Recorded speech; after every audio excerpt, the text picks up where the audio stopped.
50 बातम्या या बुलेटिनची सुरुवात एका ब्रेकिंग न्यूजनं।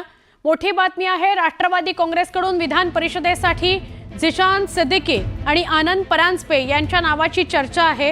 विधानसभेत निवडून आल्यामुळे विधान परिषदेतील ज्या 5 जागा रिक्त झाल्यावर निवडणूक होते।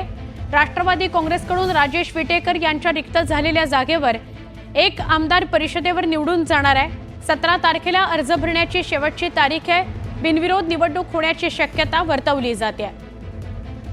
आमच्या प्रतिनिधी प्रणाली कापसे यांच्याशी बोलूया। प्रणाली, काय अधिक सांगाल?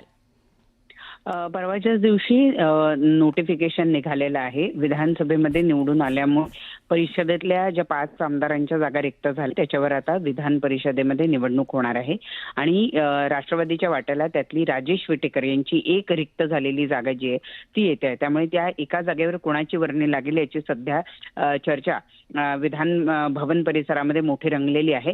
आनंद परांजपे आणि झिशान सिद्दीकी या 2 नावांची चर्चा मोठ्या प्रमाणावर होती आहे। झिशान सिद्दीकी हे बांद्रा पूर्व परिसरातून उमेदवार म्हणून उभे होते, परंतु त्यांचा पराभव झाला। बाबा सिद्दीकी यांचे ते चिरंजीव आहेत, माजी आमदार आहेत काँग्रेसचे आणि त्यांनी या विधानसभा निवडणुकीच्या पूर्वी राष्ट्रवादीमध्ये प्रवेश केलेला होता। त्यामुळे झिशान सिद्दीकी यांचं कुठेतरी पुनर्वसन विधान परिषदेत देऊन केलं जाईल अशी चर्चा आहे।